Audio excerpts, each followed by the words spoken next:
turbocharged 51 over here. I hope you're having a splendid day wherever you are in the world. Guys, it is time for the Japanese Grand Prix here at Suzuka. Guys, I don't know if you guys know, but this is Lewis Hamilton's favorite circuit on the F1 calendar as far as my knowledge goes. He might have something else as his favorite, but as long as I've been watching F1, and it's been many years, Lewis Hamilton always, he goes nuts when he gets to Suzuka, and he's always very strong around Suzuka.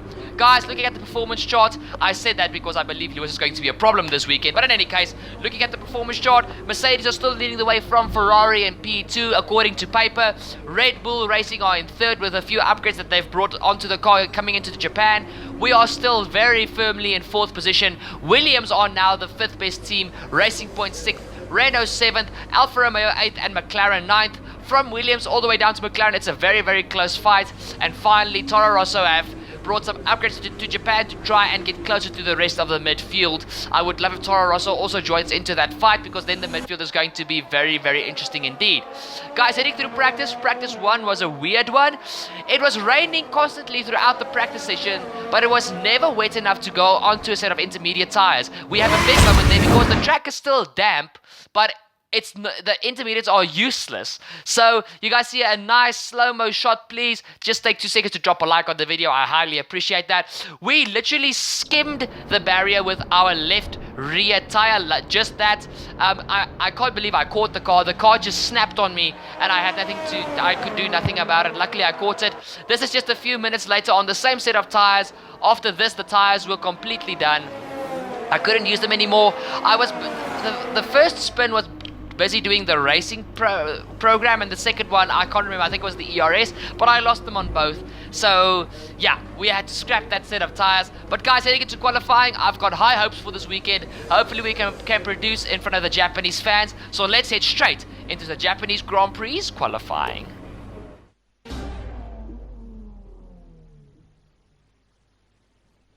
Welcome to Japan and the impressive Suzuka track for today's qualifying session, where we should be underway shortly. It always looked like the kind of track that asks an awful lot of the rear tyres, such as the frequency of low-speed exits. No matter how good a driver is at managing their throttle application to limit rear slip, they can't always overcome a car that's inherently bad at looking after its rear tyres. Here we have a lot of low-speed corner exits, which means a whole load of energy, heat and tyre wear.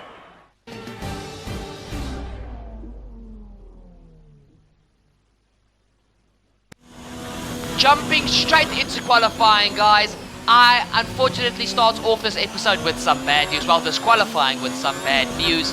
Guys, you guys know that I told you a few episodes ago that usually in practice I use worn engine parts. Our best lap so far is a 1:29.1. Stop telling me how bad I'm doing. You guys are going to understand now why my time is so slow.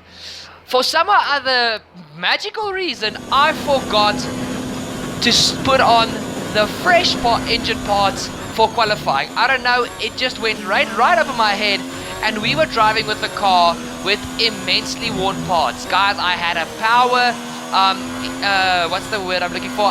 Well, I'm just not going to worry with the big words now. I had less power, my car was lacking power.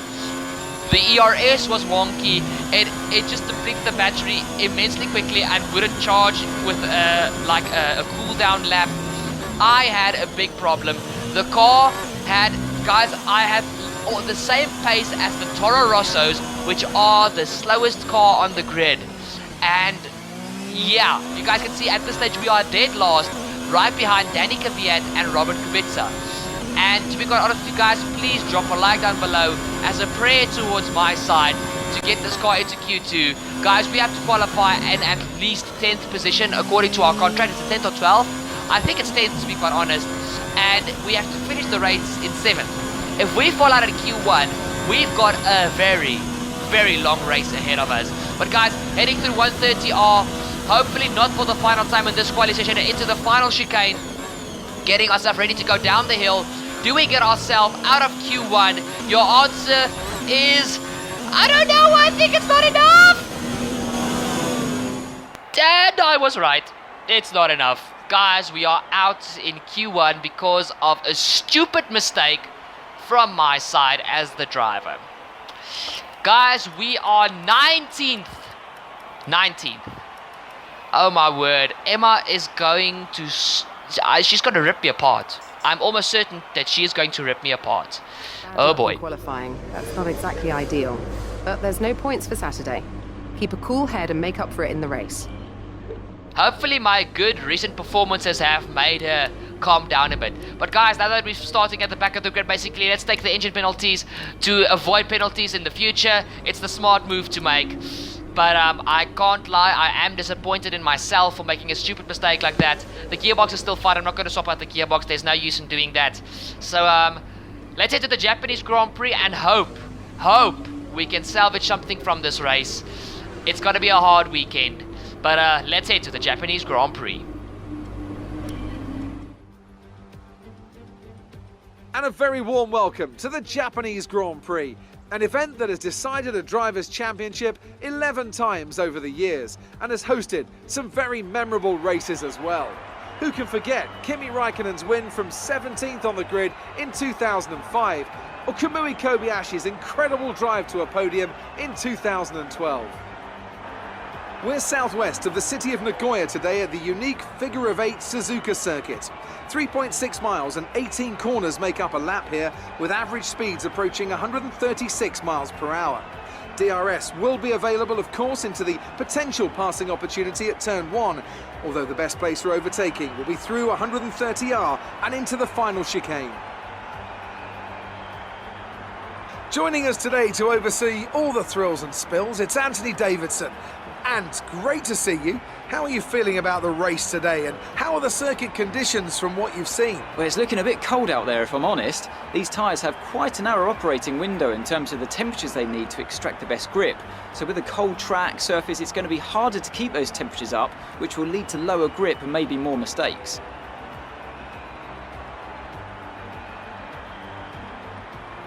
It's time to take a look at our starting grid for today's race. Valtteri Bottas lines up on pole position, and starting alongside in P2 is Sebastian Vettel. Looking down the rest of the grid, we have Leclerc, Hamilton, Pierre Gasly and Perez, Butler, Norris, Raikkonen and Alexander Albon, Giovinazzi, Grosjean, George Russell and Faber. Verstappen, they'll be starting further back after an earlier grid penalty. Magnussen, Robert Kubica and Daniel Kvyat, Ricciardo and O'Connor. And with preparations almost complete, let's head down to the track.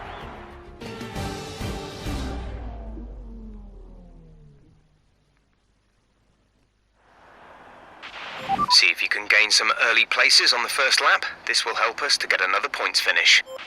Yeah, let's hope for points, guys. Let's hope for P7. Otherwise, we are in big trouble. Guys, one stop all the way. Maybe a two stop if there's a safety car. But as you guys know, the safety car is quite absent. So please, jam with me on the formation lap and let's get the heart pumping.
Guys, last place on the grid for the Japanese Grand Prix. Hope you guys are ready. It's going to be a fight and an overtake montage, in my opinion.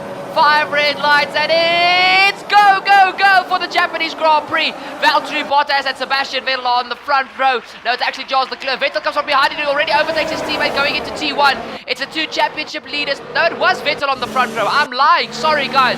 It was Vettel on the front row. Charles Leclerc overtook his teammate, and now Vettel is behind his championship rival and his teammate. I hope Ferrari are going to do some team orders in this race, otherwise Vettel is going to take a big shunt in the championship. I think today is going to be a Mercedes versus Ferrari fight. I don't think the Red Bulls have the pace just yet to hang with these 2 top teams. But guys, heading through the first lap, heading underneath the bridge. Okay, we go away, go back to our start because the rest of the first lap was semi-boring. But guys, onto our start. We get a reasonable start off the line. Guys, I'm starting to get a hold of these starts. Even though the AI have OP starts in this game, I'm starting to find out the ways on how to start these races. So hopefully sooner rather than later, we are going to be able to start with these guys. Guys, you see Daniel Ricciardo squeezes me out quite violently, coming out of the second corner. I don't know if that entire first bend is 1 corner. I think it feels to me like 2. But in any case, we are still dead last, right behind the banana of Daniel Ricciardo. Guys, we're going to have to get a move on. The longer I sit behind these guys, the longer it's going to take me to go, well, the worse are my chances for getting into P7. We go up the inside up there, Ricciardo heading underneath the bridge, the corner, but before you go underneath the bridge, heading into the hairpin, I go up the inside, up Danny Kvyat and Robert Kubica. It's a little bit of a tight squeeze, but we have to make the move stick. Guys, I'm going to have to drive a little bit, I wouldn't say violent, but I am going to have to drive with my elbows out. I can't take any prisoners today. You guys can see still Valtteri Bottas is leading the way from Charles Leclerc in second, Sebastian Vettel in third, Lewis Hamilton in fourth, and Lewis Hamilton is putting severe pressure on Sebastian Vettel. I see now that Sebastian Vettel is on the medium tyres. That means he is on the slower tyre, and that's why he had a little bit of a worse start with the mediums having a little bit less wear. But I think he is on the optimal strategy for this Grand Prix. Guys, Hamilton is right behind Vettel. Let's see if Hamilton can do anything. Okay, well, not now, but let's go back to my POV. We are right behind Max Verstappen, who also started this race further down the grid thanks to grid penalties, and now we are just a little bit behind Max Verstappen because we made that move on Kubica. We kind of held ourselves and Kubica up, so now we've got a gap to catch up again. Not the hardest thing in the world because the cars are still bunched up. But guys, heading on to the end of lap 2, well, the middle part of lap 2, it's still Lewis Hamilton right behind Sebastian Vettel, so he couldn't make the move coming, the start of the lap. So now Lewis going up to 130R right behind Sebastian Vettel. He pulls out of the slipstream, going through 130R. He is on the inside with the more sufficient grip. There's nothing that Sebastian can do about it. But now Sebastian is going to have the slipstream going down the main straight into T1. So let's see if Vettel can try and mount a move on Lewis Hamilton. Heading past the pit lane entrance onto the main straight. No DRS just yet. Only lap 3 started now, so DRS is only getting activated on this lap. Vettel is right behind Hamilton. He pulls out for the move, going good to the inside, and there's a oh no! Guys, massive crash. The championship leader's left front wheel is off. Guys, the championship leader is out of the Japanese Grand Prix. Vettel is out. Guys, Hamilton just didn't look. He didn't look. He just went for the line, didn't look at his mirrors, and he has just taken out the championship leader. And Hamilton himself has broken the left front part of his front wing. He needs to be thankful that he actually didn't end his own race. Oh, guys, that's a violent, horrendous crash. Vettel had nowhere to go, and Lewis should have given Vettel the space. I think Vettel was more than enough alongside Lewis. That is a massive blunder for Ferrari and for Sebastian Vettel. I think Mattia Bonotto is on the radio of Charles Leclerc telling him now, get that car in gear and get in front of Valtteri Bottas, especially now that there's no more Lewis Hamilton for the rest of this Grand Prix. Oh, a massive slide from my side, guys, as I battle Max Verstappen. There's so much happening, but guys, in the championship, this can be massive for Vettel. Charles Leclerc needs to win the race today for Sebastian to still actually be alright in the championship. But this is massive, massive, massive. We finally get past Max Verstappen as we go up behind the Renault of Kevin Magnussen. Thanks to Vettel and Hamilton having a bit of a blunder, we are all the way up into P14, I think. P13, I didn't watch now when we were on my personal POV. But guys, this is just a crazy, crazy way to start off the Japanese Grand Prix. As you guys see, heading on later into lap 4, we are now right behind Kevin Magnussen into the hairpin, a move that you guys can see I'm going to use a lot in this Grand Prix. The AI are just so early onto the brakes heading into that corner. You can brake a lot later than the AI do brake, and with me still using those soft tires, yeah. Guys, just what I said, I'm sure Ferrari are screaming at Charles Leclerc to make this move happen, to try and get Valtteri to not get the maximum amounts of points today, because that is the only way that Vettel is going to stay in this championship fight. This is a massive blunder for Sebastian Vettel, and even the racing point of Sergio Perez, contact again! Oh my word. Guys, Sergio Perez just took 3rd position, but making contact with Pierre Gasly. There's another Red Bull, well, another front-running car now in a massive backwards, well, guys, I'm lost for words. My words are not coming together today. There's another front-running car now at the back of the grid. Oh my word, guys, there's a racing point in P3.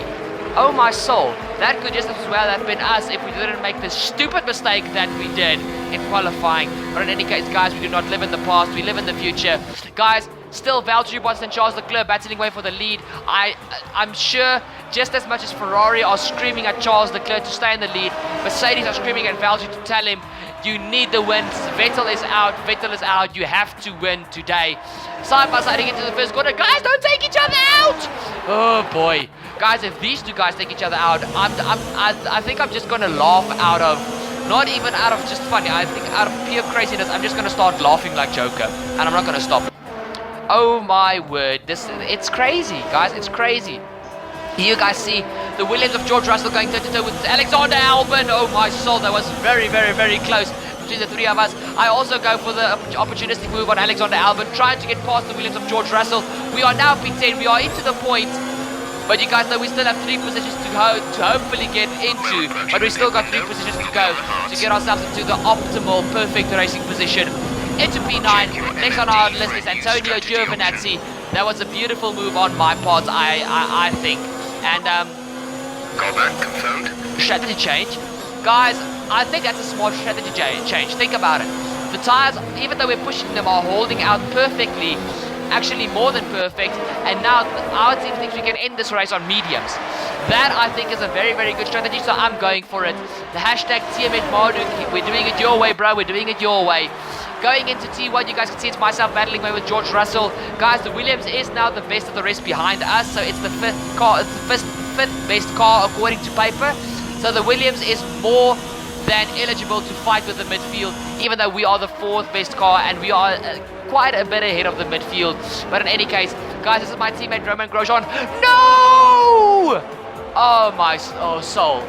On the perfect day to get more points on Red Bull, now my teammate engine decides to go kaboom. Guys, Pierre Gasly was taken out by Sergio Perez. Max Verstappen is behind me thanks to grid penalties. I know it's not Grosjean's fault. I'm not mad at Grosjean. But why at this Grand Prix where we can get points on both Red Bulls? Oh, guys, that was so much needed for the constructors. Oh well, guys, now I'm flying the flag for Rich Energy Haas racing alone. It's 3-1 heading into the first quarter. It's myself, Lucas Weber, and George Russell! Guys, this first corner is a horror movie for this Grand Prix because of the accidents happening. The AI just don't give a damn going into the first corner. So every time we go into that first corner alongside someone, I panic. Oh boy, guys, heading on to the end of lap 11. It is Charles Leclerc diving into the pit lane for his pit stop. Valtteri Bottas is still leading the way at this stage. So Charles Leclerc into the pit lane, strapping on a set of medium tires. Let's see if Charles also goes for the 1-stop or maybe for a 2-stop. But I think the 1-stop on the 2 softest compounds is possible today.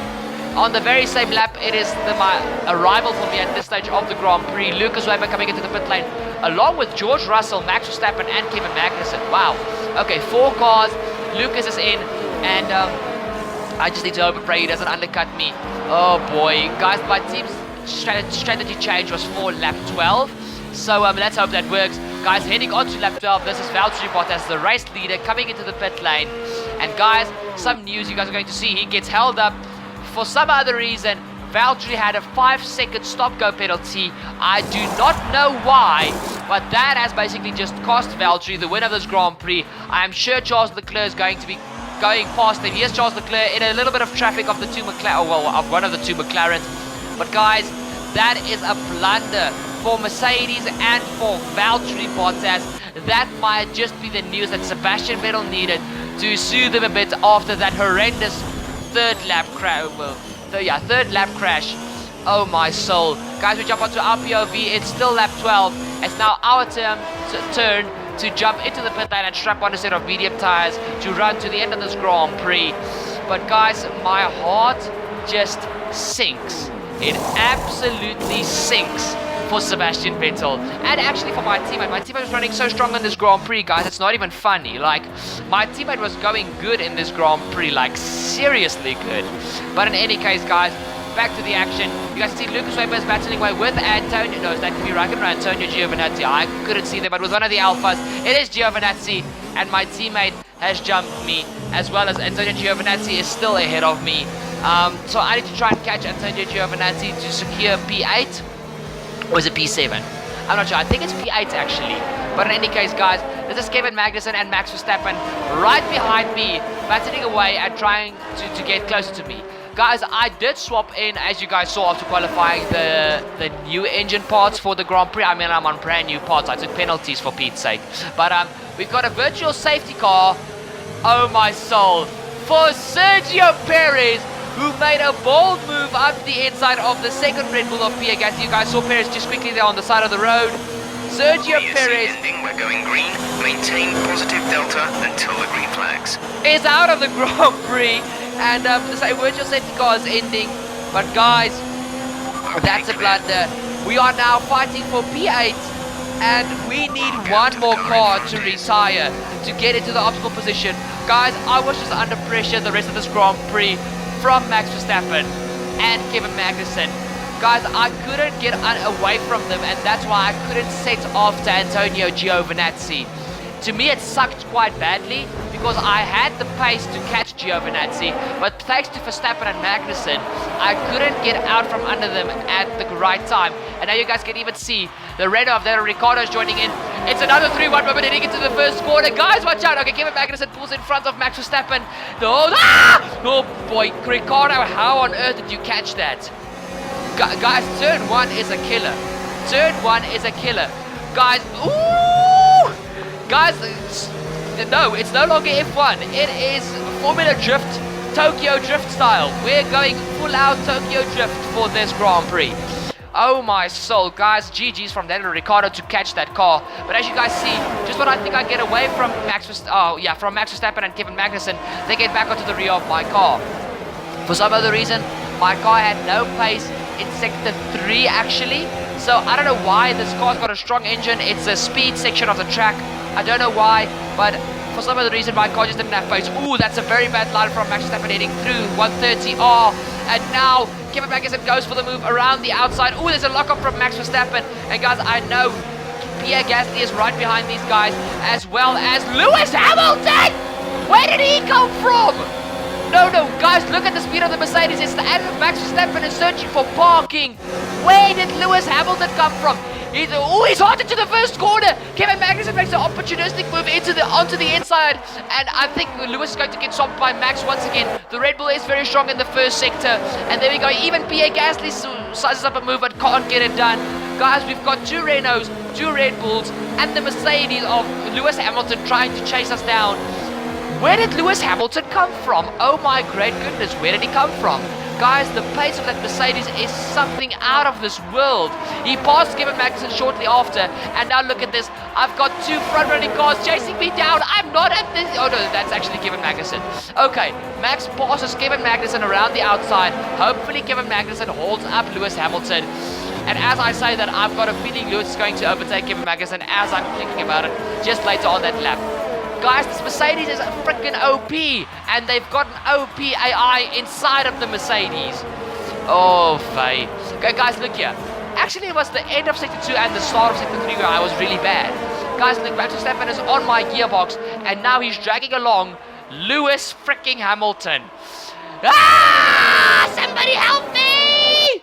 Oh, guys, I hope that this car's engine is what's going to keep me ahead of these two.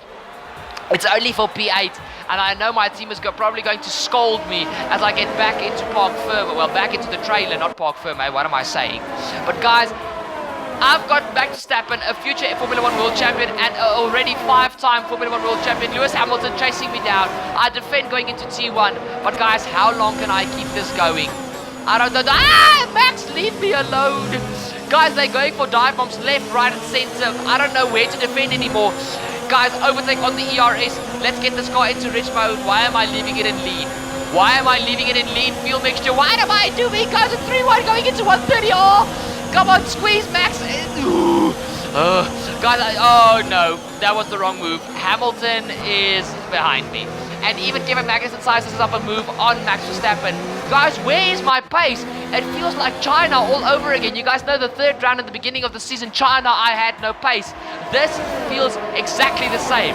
And I don't know why. I've got brand new parts in this car. Oh my soul, I pushed Hamilton a bit while heading through T1. I'm still ahead of that silver arrow. But that doesn't mean that I am stressing my complete bum off. Oh my soul. Guys, Charles Leclerc's got to come through to win a fantastic Japanese Grand Prix. That is just what Ferrari needed. So Vettel can rest his head easy tonight. Valtteri Bottas will not take the win, but I'm sure Valtteri will be in P2 because nobody was challenging them.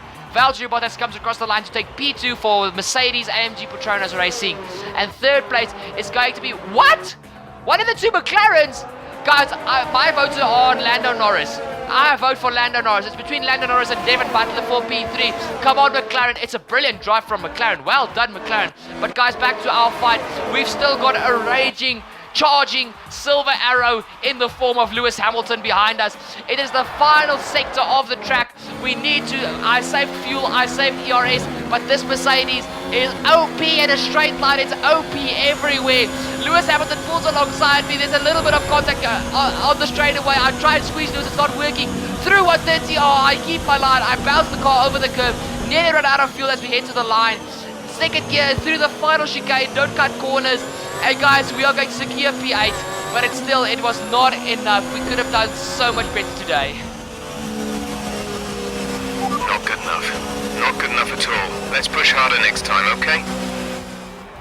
Here's our winner, pulling their Ferrari into Parc Ferme. What a fantastic race it was. Tell me, Ant, how did they manage to achieve this win? Well, they certainly stood out as a drive with tons of confidence on the track. I think their ability to keep their cool, even during some of the more hectic parts of the race, meant they were able to capitalise on the mistakes of other drivers, giving them the opportunity to make their way to the top spot with ease.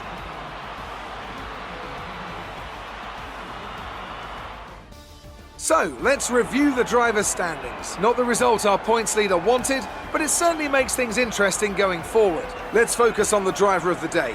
Anthony Davidson, who do you pick? I have to give it to O'Connor. They did a great job at getting the most out of their tyres without losing pace, something that's a very handy skill to have in modern-day Formula 1. It's time to see how things are shaping up in the Constructors' Championship. Ferrari continued to extend the gap at the top of the table. Well, Ant, an end to another fantastic weekend of racing. Thanks to everyone who joined us, and we'll see you for the next one.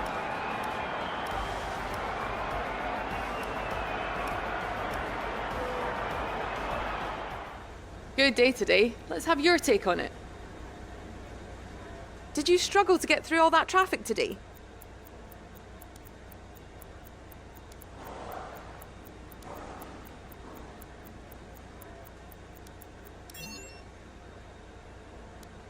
Lucas flew through the pack in that race. What's his secret?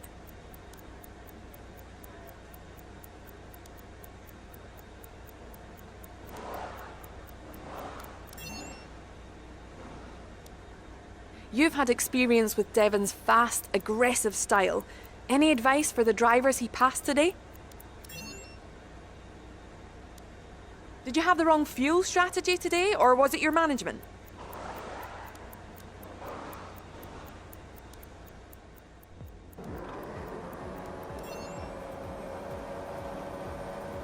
Great. Well, that's everything. Chaos, chaos, chaos, Chaos is the only way to describe that Japanese Grand Prix. Guys, crashes. Vettel, the championship leader, was taken out. Pierre Gasly was taken out. Ricciardo had a moment. I was chased down by both Red Bulls, by Lewis Hamilton, even by the Renaults. Yeah, a hectic Grand Prix. I didn't perform this weekend. A track that I really have a soft spot for, Suzuka. I really wanted to do good, but I let myself down and I let the team down this weekend. To me, this was a weekend to forget. Really, it was a bad one. Well, let's hope for a better race next time out, eh? I can't say it any better myself. We're heading to Mexico next time, guys. My second favorite track on the F1 calendar. I love Mexico. But to bounce back after this terrible weekend is going to be hard. So there's still a lot of work that needs to be done before the end of the season. But we're going in guns blazing, and I'm going to try my best. But really, guys, even though I had a fantastic race, especially a fantastic start on the first, say, 5 laps with all my overtaking, I need to make sure that I meet the contract goals, especially for next season. I want to be one of the teams that fight for the championship, guys, and if I have a bad contract starting season 2, it's not the optimal way to start, and I don't want a same season that I had with Toro Rosso on F1 2018, where I had to scratch and claw for every single point. That was just a very, very tiring season. I want to have a little bit of an easier one, but still a competitive season as we speak. But guys, that has been this episode. Thank you so much for watching. Even though we ended off on a little bit of a dull note, it was still a fantastic race in my opinion. Guys, please leave a like down below. Hit the subscribe. Don't forget to ding the bell to never miss a future episode and have all your F1 2019 needs met. And please share this video with your friends. You guys are the better word of mouth than myself. So I'll see y'all next time. Cheers!